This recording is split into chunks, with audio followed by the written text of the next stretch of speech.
That's big.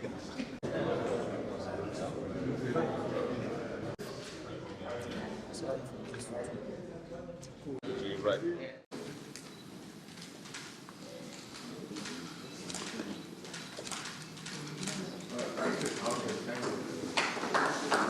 So today, I don't want to abuse anybody.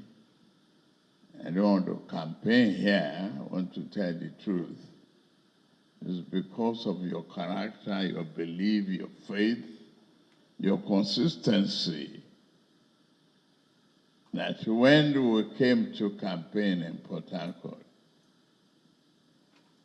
we must pay you a courtesy call. It's the Igbo's government. No, it's the Igbo's government. It's unfortunate we have to say this. It's so painful. When we ridicule Supreme Court to this level, where's the hope again? Supreme Court is being ridiculed to obey Supreme Court order, and we are playing with it. Tomorrow, you will see that nobody will obey any court order. Everybody will. So what? What will happen? I will ask you a question. Why should we obey this?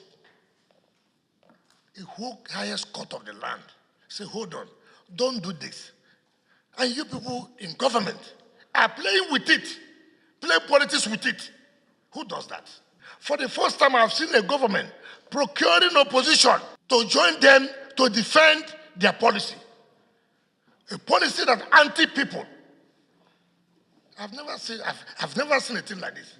Do you people really want this election to take place or not? Or you have an agenda to truncate this election? I don't know. Look at what is happening in Oyo today. Edo, Delta. See what is going on. I saw the meeting gathering in Port Harcourt. I had to call my CP. What is going on?